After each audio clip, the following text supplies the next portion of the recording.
Imagine, for a moment, that every time you feel that unexplained anxiety, that fear you can't identify the source of, or that sensation that something is wrong but you don't know what, it's actually not yours. Imagine that what you're feeling is the emotional echo of someone who lived 100, 200, maybe 300 years ago. Someone who carried a trauma so profound that it literally modified their genetic code. And that code was passed down, generation after generation, until it reached you. This isn't science fiction. This isn't conspiracy theory. This is cutting-edge science, happening in the most advanced laboratories in the world right at this moment. And what they're discovering is rewriting everything we thought we knew about inheritance, memory, and healing. Welcome to Conscious Gateway, where ancient wisdom meets modern science to awaken your deepest consciousness. Today, we're diving into one of the most revolutionary discoveries of the last decade, a discovery that explains why traditional therapy methods sometimes don't work, why you might be carrying pain that isn't yours,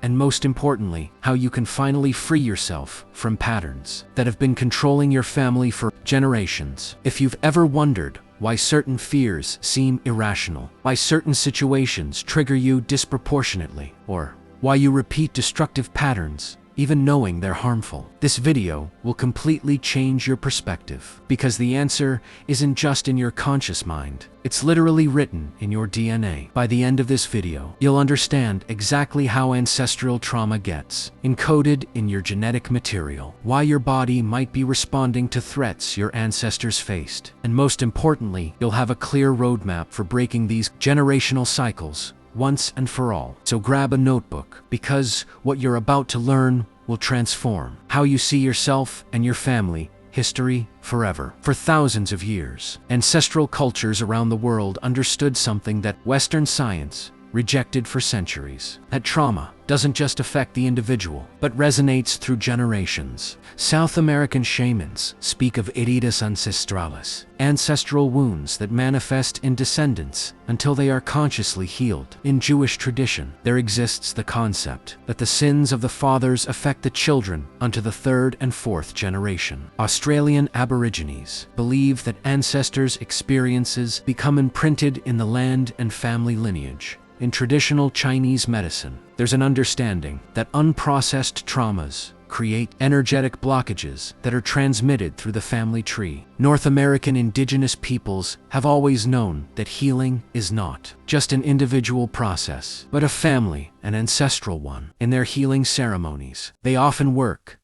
not just with the person present, but with the entire lineage, recognizing that certain pains and patterns are borrowed from ancestors. They understood that when someone experienced profound trauma, war, famine, abuse, devastating loss, that experience didn't die with the person. It became part of the family inheritance, a living memory passed forward. In Hindu tradition, the concept of sick describes mental impressions or psychic scars that not only affect this life, but can be carried from past lives or ancestral lineages. These impressions create unconscious behavioral patterns, irrational fears, and tendencies that seem to have no origin in current personal experience. Ancient Vedic texts describe specific techniques for identifying and clearing these ancestral impressions. In Siberian shamanism, practitioners speak of lost souls, of ancestors who become trapped in traumas and continue influencing future generations until someone in the lineage has enough courage and knowledge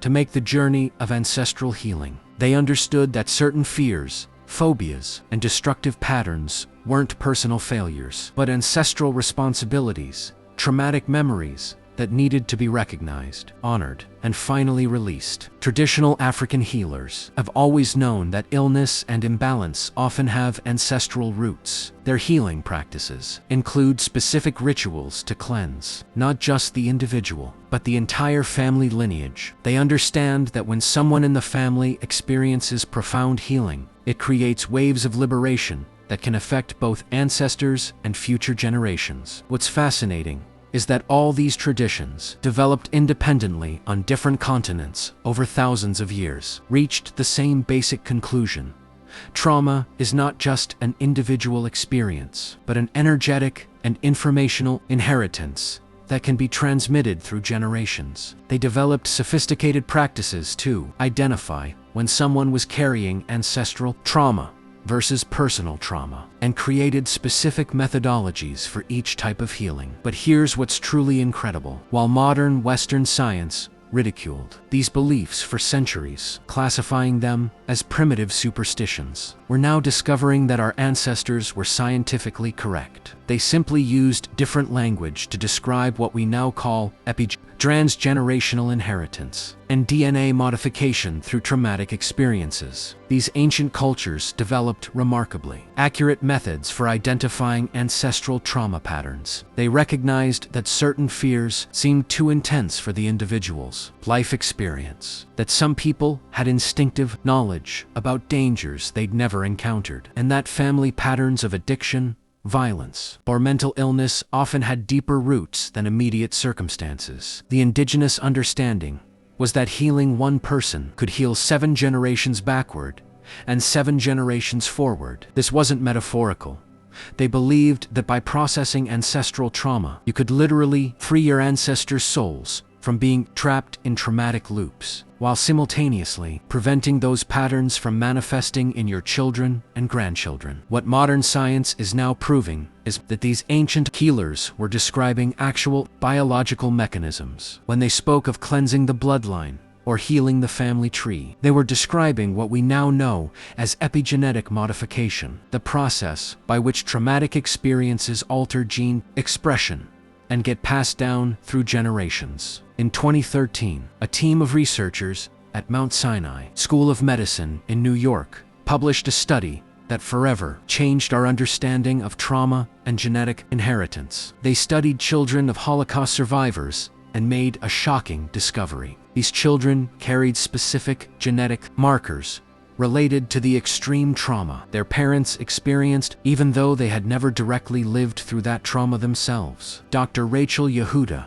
the study's lead researcher, discovered that epigenetic changes, modifications in gene expression caused by extreme environmental factors like trauma, can be transmitted to the next generation. This means that Holocaust survivors' DNA was literally modified by their traumatic experiences, and these modifications were passed to their children through sperm and eggs. But this was just the beginning. Subsequent studies revealed that this phenomenon, known as transgenerational epigenetic inheritance, is far more common than we imagined. Research on survivors of the Dutch hunger winter of 1944-45 showed that grandchildren of these people had higher rates of obesity and diabetes, even being born into environments of food abundance. The trauma of starvation had modified their grandmother's DNA, creating changes that persisted for 2 generations. Dr. Brian Diaz at Emory University conducted groundbreaking experiments with mice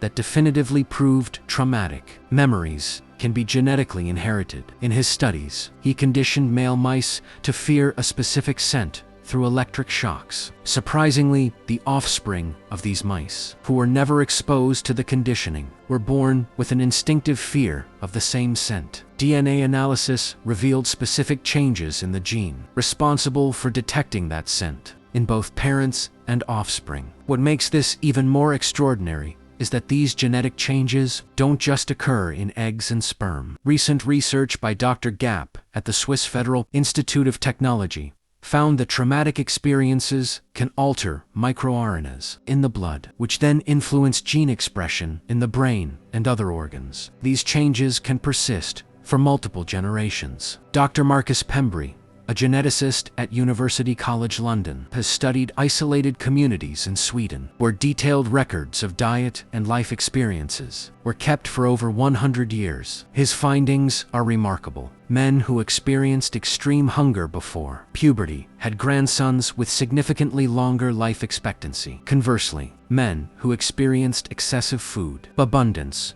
had grandsons with higher propensity for diabetes and premature death. Neurobiologist Dr. Carrie Ressler at Harvard Medical School discovered that mice can inherit specific fears their parents learned. Even more fascinating, she identified the exact molecular mechanisms by which this happens. Traumatic experiences alter the chemical structure around DNA modifying which genes are expressed without changing the actual genetic sequence. Studies by Dr. Isabel Manzai at the Swiss Federal Institute of Technology revealed that early separation of mouse pups from their mothers, simulating abandonment trauma, resulted in behavioral and metabolic alterations that persisted for 3 generations. Descendants showed depressive behaviors, metabolic changes, and alterations in stress-related gene expression, even while living in stable, nurturing environments. Mount Sinai Hospital researchers also discovered that severe trauma can alter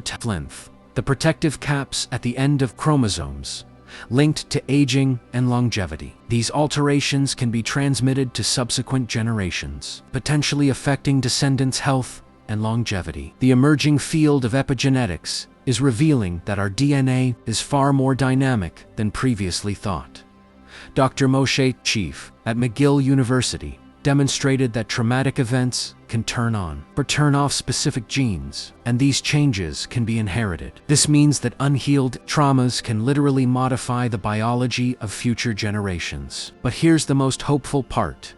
Just as trauma can be inherited, healing can be too. Studies show that when individuals process and heal deep traumas, this can reverse some of these epigenetic changes and interrupt the transmission of traumatic patterns to subsequent generations. Researcher Dr. Catherine Panterbrick found that effective therapeutic interventions can alter epigenetic markers, suggesting that healing can be as heritable as trauma. Dr. Yehuda's latest research shows that children of Holocaust survivors who received trauma therapy had different epigenetic profiles than those who didn't, suggesting that parental healing directly impacts the genetic inheritance passed to children. This groundbreaking finding proves that when we heal our own trauma, we're not just helping ourselves, we're potentially healing our entire family lineage. The implications are staggering. Every time you choose to face your fears instead of avoiding them, every time you process emotional pain